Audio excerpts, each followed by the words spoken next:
2024 नवंबर में संभल सबसे ज़्यादा चर्चाओं में रहा। चर्चा शाही मस्जिद पर एक क्लेम को लेकर, जिसमें ये कहा गया कि शाही मस्जिद के नीचे हरिहर मंदिर दबा हुआ है। इसके बाद हिंसा हुई और उसके बाद अब बहुत सारी चीज़ें वहाँ से निकल कर सामने आ रही हैं। अब रिसेंट जो एक चीज़ सबसे महत्वपूर्ण निकल कर आई है वो ये है कि अब वहाँ पर 1978 में जो सांप्रदायिक दंगे हुए उसकी फाइलें खोजी जा रही हैं।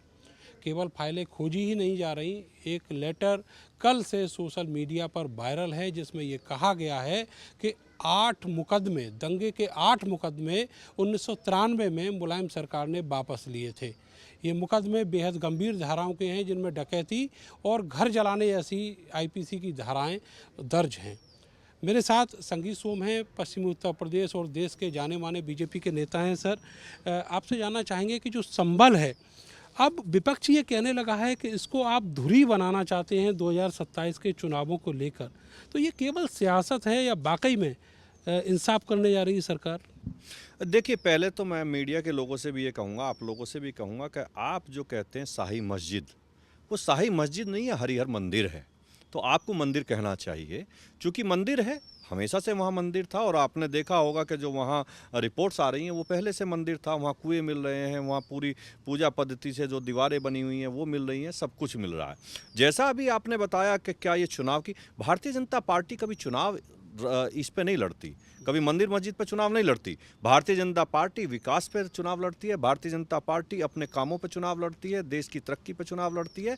ये लोग जिस तरीके के थे, जैसा अभी आपने बताया कि क्या 93 में दंगों के आरोपियों के मुकदमे वापस लिए गए। मैं 2012 में जब विधायक था, अखिलेश यादव जी आतंकियों के मुकदमे वापस ले रहे थे। ये तो माननीय हाई कोर्ट ने वो इंटरफेयर किया और कहा था इस तरीके से आप मुकदमे वापस नहीं ले सकते। अगर इनका बस चले, समाजवादी पार्टी और अखिलेश यादव जी का बस चले, तो ये तो आतंकियों को इस देश में पैदा कर दे। और मैं फिर दावे के साथ कह रहा हूं, अखिलेश यादव जी जिस तरीके की राजनीति कर रहे हैं वो देश में आतंकी पैदा कर रहे हैं। और आतंकी वो देश को ही दुखी करेंगे, प्रदेश को ही दुखी करेंगे, और आज नहीं तो कल अखिलेश यादव जी को दुखी करेंगे। उन्हें समझना चाहिए इस बात को। अब समाजवादी पार्टी ये भी कह रही है कि अगर आप संभल के दंगे खोदना चाह रहे हैं तो आपको मलियाना और हासिमपुरा की भी बात करनी चाहिए। अब बिल्कुल करनी चाहिए।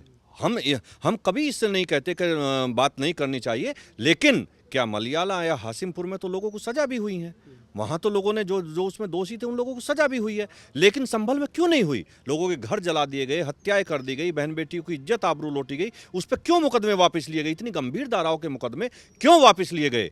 अब वो मुकदमे खुलेंगे और उनमें जांच होनी चाहिए और दोषी जेल जाने चाहिए और फांसी जैसी सजा होनी चाहिए। संगीत सोम साहब, जिस तरीके से संभल में पुराने जो कुएं दबे हुए थे वो खोदे जा रहे हैं, पुराने जो मंदिर बंद पड़े हुए थे उनको खुलवाया जा रहा है, उनका जीर्णोद्धार किया जा रहा है, क्या आप मानते हैं कि ये अभियान केवल संभल में ही नहीं, पश्चिमी उत्तर प्रदेश या उत्तर प्रदेश के सब जगह चलना चाहिए? ऐसे बहुत सारे मंदिर आज भी मेरठ में हैं, कुएं हैं बहुत सारे जो आज भी दबे हुए हैं। देखिए, मंदिर और कुआं, या जैसे मंदिर की अगर आप बात करेंगे, ये केवल हमारे लिए एक कोई मुद्दा नहीं है, ये हमारी आस्था का प्रतीक है। मंदिर हम लोगों की आस्था है। तो क्या अगर हमारी आस्था है तो मंदिर नहीं निकलने चाहिए? अगर हमारे भगवान कहीं दबे पड़े हैं वो नहीं निकलने चाहिए? अगर सरकारों ने केवल अपनी राजनीति के चक्कर में, सरकारों ने केवल और केवल वोट बैंक के चक्कर में, चाहे कांग्रेस रही हो, समाजवादी पार्टी रही हो और पार्टी रही हो, उन लोगों ने केवल तुष्टीकरण की राजनीति करके इस पे कभी कोई कदम नहीं उठाया, तो न्याय तो सबको चाहिए ना।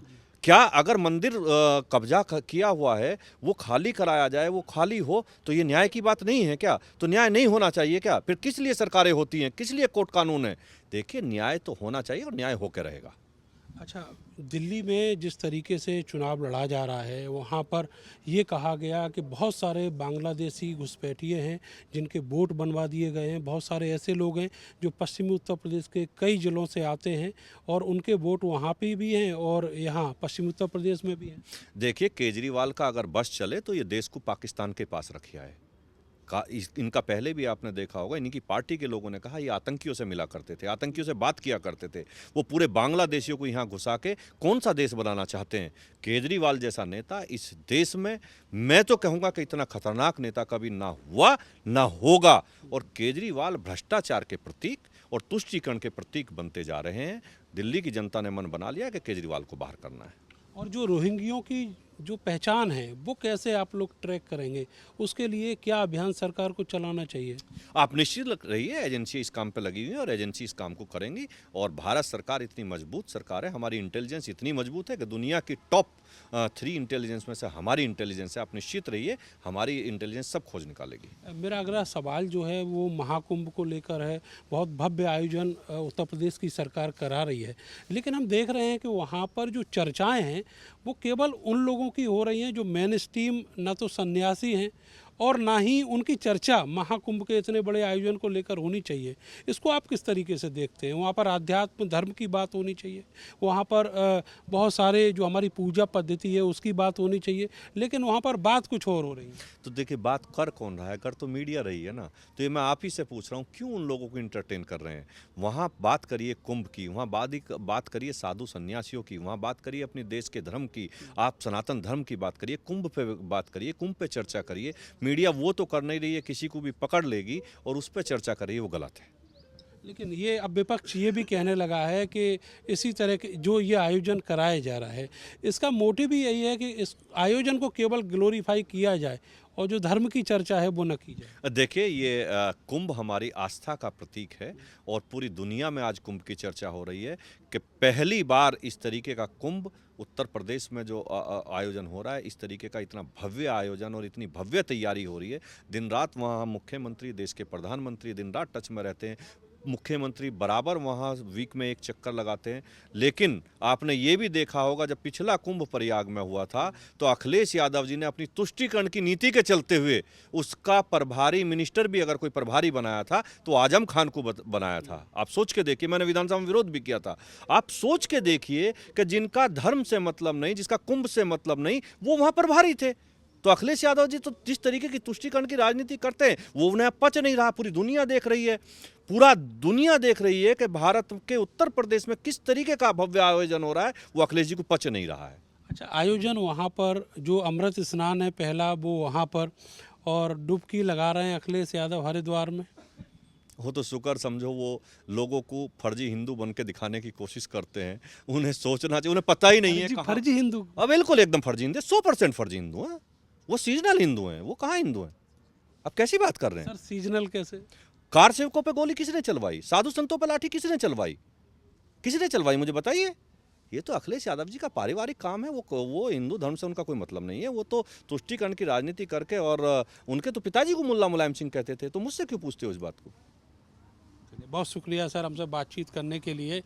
तो बहुत सारे मुद्दे हैं, खास करके जो विपक्ष है वो किस तरीके से उत्तर प्रदेश में अपनी सियासत कर रहा है, उस पर संगी सोम जी ने जवाब दिया है और ये भी कहा है कि अखिलेश यादव फर्जी हिंदू हैं।